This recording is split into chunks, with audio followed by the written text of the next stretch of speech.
दिल्ली के जहांगीरपुरी तशद्दुद में अब ईडी की एंट्री हो गई है। इस मामले में दिल्ली पुलिस कमिश्नर राकेश अस्थाना ने ईडी को एक खत लिखा है, जिसमें तशद्दुद के अहम मुलजिम अंसार के खिलाफ पीएमएलए के तहत एक्शन लेने की बात कही गई है।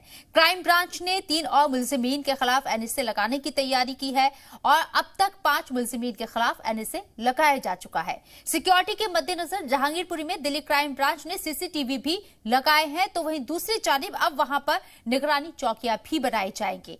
जहांगीरपुरी में अब सियासी सैर भी खूब देखने को मिल रही है। सबसे पहले एआईएमआईएम के सदर असदुद्दीन ओवैसी ने जहांगीरपुरी का दौरा किया। उसके बाद कांग्रेस के अजय माकन और इमरान प्रतापगढ़ी, सीपीआई के डी राजा, समाजवादी पार्टी से सांसद एसटी हसन समेत 5 दीगर लीडरान, Indian Muslim league, Bajrang Dal और विश्व हिंदू परिषद का डेलीगेशन भी जहांगीरपुरी की सैर कर चुका है।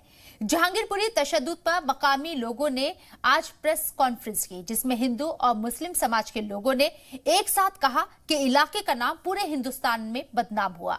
यहाँ सदियों से हम लोग मजहबी भाईचारे से रहते हैं।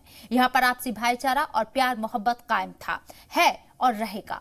हम लोग यहाँ सभी त्योहारों की इज्जत करेंगे ताकि इस इलाके का नाम फिर से रोशन हो सके। ऐसे में सवाल सबसे बड़ा ये है कि इस सियासी टूर के मायने क्या है। अगर डीसीपी मैडम बैठी हैं, मैं चाहूंगा कि अगर इनकी इजाजत हो तो एक संडे को हम लोग हिंदू मुस्लिम सब भाई मिलकर एक तिरंगा यात्रा निकालते हैं, एक प्यार का संदेश देते हैं। जो लोगों के अंदर डर बैठा है वो डर को हम निकालते हैं, फिर हमारी जिंदगी जैसे पहले थी उस पटरी पे चलने लगे। बस हमारी यही एक विनती है मैम से।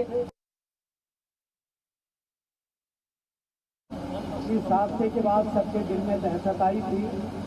आज हम लोग वही दूर करना चाहते हैं और मिलजुल करके हमारे खुद मंदिर के साथ 2-2 क्लासें हैं, रोज उठना बैठना राम सलाम होता है, कभी सामने ये बातें नहीं आई हैं। और आज तिवारी जी और सफेद भाई की वजह से हम गले मिलते हुए और सौगंध खाते हैं कि ऐसा समय दोबारा ना आए। यही हमारी सभी लोगों से